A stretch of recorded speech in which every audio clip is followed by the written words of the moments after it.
चलो ध्यान दो, क्वेश्चन नंबर 12 देखना है। From the top of a 7 metre high building, from the top of a 7 meter high building, the angle of elevation of the top of a cable tower is 60 degree। कह रहा है कि एक 7 metre high building है, इसका height 7 metre का है, एक केबल टावर है, इसका टॉप से इसका टॉप का एंगल ऑफ एलिवेशन जो है वो 60 डिग्री का बन रहा है। कितना डिग्री का बन रहा है? 60 डिग्री। यहाँ पहले से लिखा हुआ ये बात, आगे देखिएगा। And the angle of elevation top of the cable tower is 60 degree and the angle of depression of its foot is 45 degree। और इसी पॉइंट से जब इसका फुट को देखा जाता है तो कितना एंगल ऑफ डिप्रेशन बनता है? 45 डिग्री का। कितना डिग्री बनता है? 45। तो अगर मान लो ये वाला एंगल 45 बनेगा तो ये वाला एंगल कितना आ जाएगा? ऑटोमेटिक अल्टरनेट एंगल से 45। तो अगर मान लो सपोज पूरा AB क्या है आपका बिल्डिंग, ये जो CD होगा ये पूरा क्या हो जाएगा? टावर। ये वाला पॉइंट का नाम क्या दे दिए? E। अब अगर AB 7 मीटर तो ये भी कितना हो जाएगा? क्लियर है यहाँ तक? सवाल क्या है? Find the height of the tower. आपको पूरा हाइट निकालना है टावर का, मतलब ये पूरा निकालना है। अब ये पूरा निकालने के लिए आपको DE तो पहले से मालूम है जो कि 7 मीटर है। आपको एक्चुअल में क्या निकालना होगा? CE। क्या निकालना होगा आपको? CE। कैसे निकालेंगे देखिएगा, दो ट्रायंगल बन रहा है, फिर से वही देखिएगा ABD। हर एक क्वेश्चन में किस देखना है, जो ट्रायंगल से उसको खाली काम करना है। एक ABD मिल गया सर और एक ACE मिल गया, ठीक है। आ जाओ बनाओ। In triangle ABD tan 45 will be equal to क्या लोगे? AB by BD। AB by BD वही होगा, परपेंडिकुलर बाय बेस होता है। बोले यहाँ तक कोई दिक्कत? tan 45 का वैल्यू 1, AB 7 है सर, BD नहीं मालूम। BD जो यहाँ डिवाइड में था यहाँ जगह मल्टीप्लाई हो जाएगा, that means BD equal to कितना आ गया? 7 मीटर। ये 7 मीटर आया है, ठीक है, तो ये भी कितना हो जाएगा? 7 मीटर। बोलो होगा कि नहीं होगा? अब इस वाले ट्रायंगल को देखो, नाम क्या है? In triangle ACE। जो tan 60 लोगे क्या होगा? CE by AE। अब यहाँ पे ये बात लिख देना कि AE और BD आपस में दोनों 7 मीटर के इक्वल होना चाहिए। मतलब BD और AE आपस में इक्वल था, दोनों 7 मीटर के इक्वल था। tan 60 का वैल्यू वो जानते हैं, √3 होता है। CE निकालना है एंड AE और ये देखें 7 मीटर ना, ये 7 यहाँ डिवाइड में यहाँ जाएगा तो क्या हो जाएगा? बोलो multiply. That means CE equal to 7√3 metre. CE आ चुका है, BD आ चुका है, मतलब ये सॉरी DE मालूम पहले से था। देयरफॉर अगर आपको CD निकालना है तो CE प्लस ED। जो CE है वो कितना है? 7√3, अभी अभी निकाला हमने। और जो DE या ED है वो पहले से मालूम है कितना है? 7 कॉमन ले लिया, √3 + 1 metre is your answer. Simple है, दो हमेशा वही करना है, दो ट्रायंगल लेना है, अपने का आपका सवाल का जवाब बन जाएगा। यहाँ तक कोई दिक्कत है तो बताओ, बनाइए। देखो सवाल number 13। As observed from the top of a 75 meter high lighthouse from the sea level, the angle of depression of the two ships are 30 degree and 45 degree respectively। मतलब यहाँ पे कह रहे हैं कि एक लाइट हाउस है, इस लाइट हाउस से दो शिप को देखा जा रहा है उसका टॉप से। एक का एंगल ऑफ डिप्रेशन जो है वो 30 डिग्री का है और एक का 45 डिग्री का है, ठीक है। ये वाला 30 हो गया और ये वाला क्या हो गया आपका? 45। दैट मींस ये 30 आ गया और यहाँ क्या आ गया? 45। ये AB हो गया लाइट हाउस, ये C और D दोनों पॉइंट्स क्या है? शिप है। आगे देखो, if one ship is exactly behind the other on the same side of the lighthouse, दोनों सेम साइड पे है, find the distance between two ships। आपको CD निकाल के दिखाना है, ठीक है। हाँ, लाइट हाउस 75 मीटर बड़ा है, मतलब आपको AB दिया हुआ है, आपको निकालना क्या है? CD। करोगे क्या देखना, पहले दो ट्रायंगल है, एक ट्रायंगल का नाम है ABC, यहाँ से BC निकाल लो। उसके बाद एक ट्रायंगल नाम है ABD, वहाँ से पूरा BD निकाल लो और BD में से BC को माइनस कर दो, आपका CD आंसर आ जाएगा। वही करके देखिएगा, in triangle ABC tan 45 degree must be equal to A B by B C, perpendicular by base. tan 45 1 हो गया, ए बी का वैल्यू 75 है, बी सी निकालना है। यहाँ से गया डिवाइड में, डिवाइड था मल्टीप्लाई में गया है, बी सी इक्वल टू कितना आ गया 75 मीटर, बी सी आ गया है। नेक्स्ट स्टेप क्या होगा, बी डी निकालना, ठीक है। In triangle A B D triangle लेंगे, क्या हो जाएगा tan 30 degree equal to A B by B D. A D यहाँ से यहाँ तक हो गया, बी डी हो गया। tan 30 का वैल्यू कितना होता बताओ, 1/3 है ना। ए बी कितना 75, बी डी मालूम नहीं है सर, क्रॉस मल्टीप्लाई करने आता है ना, बी डी को 1 से किए, बी डी हो गया 75 को 3 से किए, कितना आ गया 75√3। बोलो यहाँ तो कोई परेशानी, बी डी आ चुका है, बी सी आ चुका है, निकालना क्या था C D, C D equal to B D minus B C.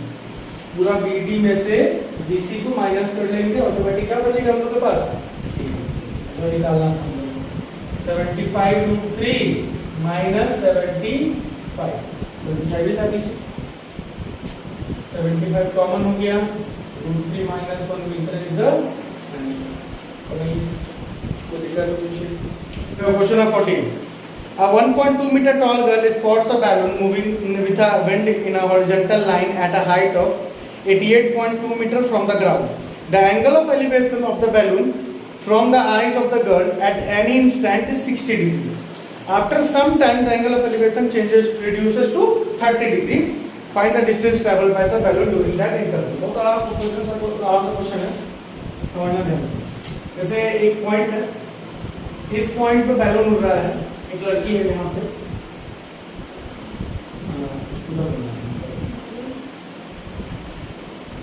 1.2 metre पे है, 1.2 मीटर की लड़की है, और ये जो पूरा डिस्टेंस है जहाँ पे बैलून उड़ रहा है, उस पॉइंट को ये अपना आंख से देख रही है, प्रोफेसर है, कितना डिग्री का एंगल ऑफ एलिवेशन बन रहा है 60 डिग्री। अब बैलून यहाँ से यहाँ तक, मतलब ऑब्वियस बात है हवा के बहाव से बह रहा है, तो कुछ पॉइंट मूव कर जाना, थोड़ा देर बाद कुछ जगह डिस्टेंस वो मूव कर चुका है, और सपोज कर लो कि यहाँ आ गया। अब इस पॉइंट पे जो एंगल ऑफ एलिवेशन बन रहा है उसका वो कितना बन रहा है 30 डिग्री। कितना का बन रहा है 30 डिग्री। ये 60 हो गया, छोटा वाला 30। ठीक, तो आगे बढ़ो। जो टोटल डिस्टेंस है, मतलब बैलून जो जमीन से जितना हाइट पे उड़ रहा है वो कितना है 88.2 मीटर का है। कितना हाइट पे उड़ रहा है 88.2 मीटर का। पहले से दे दिया कि जो बैलून है वो 88.2 मीटर का हाइट पे उड़ रहा है। खुद सोचो, ये 1.2 है तो ये भी कितना होगा 1.2, ये भी कितना होगा यहाँ से यहाँ तक केवल 1.2। सबको नेमिंग करो, A B C D E F G H. ठीक है, अब देखो ये जो जी एच है वो 1.2 है, ये जो ई डी है 1.2 है, तो खुद सोचो ये एफ एच कितना होगा 88.2 माइनस 1.2, ये होना चाहिए, मतलब कितना हो गया 87। ठीक है, यहाँ पे 87 मीटर आ जाएगा ये वाला डिस्टेंस। ठीक है, ये वाला डिस्टेंस भी कितना आ गया 87 मीटर। अब आपको निकालना क्या है कि बैलून आखिर कितना डिस्टेंस मूव किया होगा। तो बैलून पहले इस पॉइंट पे था, यही लाइन पे है ना, और बैलून भी यहाँ पे आ चुका है, तो आपको डीजी निकाल कर दिखाना है। डीजी निकालो या ईएच निकालो, बात एक ही है, निकाला वही है ना। ध्यान दीजिए, दो ट्रायंगल बन रहा है फिर से, एक ए सी ई जिसमें 60 डिग्री है, और एक ए एफ एच जिसमें 30 डिग्री है। दोनों को लेंगे क्या करके सॉल्व कर लेंगे, इसलिए आंसर आएगा। In triangle A C E tan 60 will be equal to CE जो परपेंडिकुलर है बाई AE। बाई क्या हो जाएगा E जो बेस है। tan 60 का वैल्यू √3 होता है, CE 87 है, AE पता नहीं, तो AE कितना आ गया 87/√3।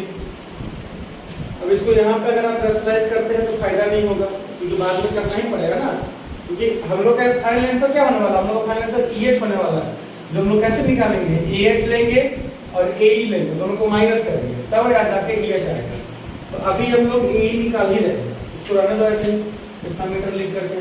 अब लो दूसरा ट्रायंगल ट्राइंगल का नाम AFH tan 30 degree will be equal to कितना हो जाएगा FH जो उसका परपेंडिकुलर था बाई AH पूरा। tan 30 का वैल्यू कितना होता है 1/√3। तो यहाँ से कोई दिक्कत 1/√3 होता है। FH का वैल्यू 87 ही होगा और AH हम लोग को निकालना था। क्रॉस मल्टीप्लाई कीजिए AH must be equal to 87√3 metre. बोलो यहाँ तक कोई दिक्कत है? जैसे ही 87√3 मीटर आ चुका है नाउ EH इक्वल टू कितना होगा AH माइनस AE 87√3 माइनस 87/√3। ठीक है यहाँ तक? एलसीएम ले लो 87 × 3 कितना होगा बताओ 261 माइनस 87 कितना आ रहा माइनस करने पर /√3 रेशनलाइज करो √3/√3 सॉल्व करके 174√3/3 कटेगा क्या 3 5 15 है ना 8 तो 3 8 हाँ 58√3 metre is the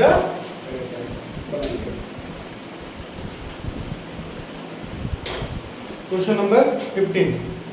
A straight highway leads to a foot of a tower. A man is standing at the top of the tower observes a car at an angle of depression 30 degree which is approaching the foot of the tower with the uniform speed. देखना question number 15 tower है एक car है यहाँ पे angle of depression बन रहा है कितना डिग्री का 30 डिग्री का। तो यहाँ पे 30 डिग्री आ गया ऑटोमेटिक मान लेना डिग्री क्या है टावर हो गया ये पॉइंट क्या हो कार हो गया। अब वो कार क्या है धीरे धीरे करके इसके तरफ को आ रही है मतलब टावर की तरफ को आ रही है ना। थोड़ी देर बाद मतलब 6 सेकंड के बाद जो कार है वो एंगल ऑफ डिप्रेशन जो बना रही है वो बन जा रहा है 60 डिग्री का। कितना बना रही है 60 डिग्री। मतलब पहले कार इस पॉइंट पे थी बाद में इस पॉइंट पे आ गई 6 सेकंड टाइम लगा। यहाँ से यहाँ आने कितना टाइम लगा उसको 6 सेकंड। आपको क्या बोल रहा है और कुछ दिया होगा नहीं और कुछ नहीं दिया होगा आपको बस बोल रहा है find the time taken by the car to reach the foot of the tower from this point. मतलब जहाँ पे पॉइंट पहुंची है अभी डी पॉइंट पे यहाँ से यहाँ तक आने में कार को कितना टाइम लगेगा टाइम निकालना के लिए आपको डिस्टेंस निकाल के नहीं दिखाना है टाइम निकालना और कुछ दिया हुआ नहीं। ठीक है देखिए कैसे बनेंगे वही दो ट्रायंगल है लेकिन तो ध्यान से समझना है यहाँ पे कैसे कैसे सॉल्व किया जाएगा। आपको यहाँ पे डिस्टेंस और स्पीड का खेल है ठीक है। स्पीड जो है कांस्टेंट है इसका मतलब है कि सी पॉइंट से डी पॉइंट तक जितना स्पीड होगा उसका उतना ही सेम स्पीड से वो डी से बी तक भी जाएगा। बोला है ना कांस्टेंट स्पीड के साथ रन कर रहा है दैट मींस जिस स्पीड से यहाँ तक गया यहाँ से यहाँ तक भी उतना ही स्पीड में वो जाएगा। तो पहले हम लोग यहाँ से यहाँ तक का एक बार क्या निकाल लेते हैं डिस्टेंस कितना होगा देखना ध्यान से। In triangle ABD tan 60 degree equal to AB by BD। tan 60 का वैल्यू √3 AB आपको मालूम तो कुछ नहीं है BD भी नहीं मालूम है जैसे था वैसे रहने दो ठीक है। यहाँ से काम करो कि BD को इधर भेज लो और इधर ले लो मतलब BD निकाल लो AB by √3। अब अगर मान लो हमारे पास नंबर वाला डिस्टेंस नहीं है तो क्या होगा आखिर ये भी तो मीटर में ही आया होगा ये भी तो BD का ही वैल्यू है ना तो BD इक्वल टू इतना ही मीटर मान के तो रख लेते हैं हम के लिए। अब आ जाओ बड़ा ट्रायंगल ABC में in triangle ABC tan 30 must be equal to AB by BC। tan 30 का वैल्यू 1/√3 होता है। AB रहने दो कुछ मत करो BC का वैल्यू जरूर निकालना होगा तो BC के नाम लिख देते हैं फिर क्रॉस मल्टीप्लाई करेंगे लेकिन कैसे BC को उधर भेजेंगे और √3 को उधर भेजेंगे ताकि BC का वैल्यू निकल जाए मतलब BC इक्वल टू AB √3। ठीक है यहाँ तक हमने BC वैल्यू निकाल लिया BD का वैल्यू निकाल लिया कितना मीटर आ चुका है। आ जाओ CD के लिए CD कैसे निकलेगा सर? तो BC माइनस BD कर दीजिए, निकल जाएगा। BC में से अगर BD माइनस कर देंगे CD निकल जाएगा ना। वही काम करेंगे। BC देखो कितना है, AB √3, BD देखो कितना है, AB बाई √3, वही एलसीएम √3 आएगा, यहाँ 3AB आ जाएगा और माइनस AB मतलब कितना को AB आ गया, 2AB बाई √3। ठीक है यहाँ तक। CD का वैल्यू आ चुका है जो कि है 2AB बाई √3। टाइम मालूम है, डिस्टेंस मालूम है आपको, अरे नंबर बनेगी AB में तो है ना। टाइम मालूम है, डिस्टेंस मालूम है, स्पीड कैसे निकलेगा सोचो। Speed equal to distance by time होता है। अगर speed equal distance by time होता है तो सोचो डिस्टेंस कितना था, 2AB बाई √3 कितना है ना, बाई टाइम कितना है 6 सेकंड, ये ना है दिया हुआ था। C से D जाने में उसको 6 सेकंड लगा है। सॉल्व करो, 2AB बाई √3 इंटू 6, बोले यहाँ तक क्लियर है? ठीक है ना। 2 से कितना टाइम स्विच कट गया, 3 बार। कितना आंसर आ गया इसका, AB बाई 3√3। अब ये तुम्हारे लिए क्या हुआ, स्पीड, कांस्टेंट स्पीड जो वो निकाल रहा है मीटर पर सेकंड। क्लियर है? ये हम स्पीड निकाल के रख लिए। अब हम लोग को जो काम करना था उस पे आ जाओ। हम लोग को निकालना ना BD के लिए कितना होगा। क्या BD का डिस्टेंस निकाले हुए हो? बिल्कुल BD का डिस्टेंस निकला हुआ है, स्पीड भी मालूम चल गया हम लोग को, टाइम निकल जाएगा, है ना। यहाँ सॉल्व करें थोड़ा सा देखो, BD के लिए ना, फॉर BD जिसका वैल्यू कितना दिया होता है, AB बाई कितना मीटर था ना उसका डिस्टेंस, बोलो। Now speed equal to distance by time होता है। फिर से वही स्पीड कितना आया है पिछला वाला क्वेश्चन से, AB बाई 3√3 आया था सर। डिस्टेंस कितना आया है, AB बाई √3 आया है। टाइम निकालना है, बोलो। ये हो गया इसका डिस्टेंस BD के लिए, ये हो गया स्पीड, फॉर्मूला हो गया speed equal distance by time. Put करके सॉल्व करना है। करना क्या होगा, इसको इधर भेजो, इस पूरे को नीचे ले आओ। तो time equal to AB by √3 by AB by 3√3। बताइए क्या होगा इसके बाद, नीचे वाला ऊपर चला जाएगा रेसिप्रोकल होकर के 3√3 by AB। AB will cancel out, √3 will cancel out, 3 second.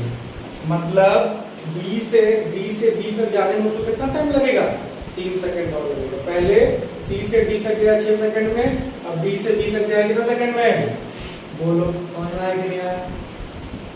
कोई डाउट हो तो पूछो।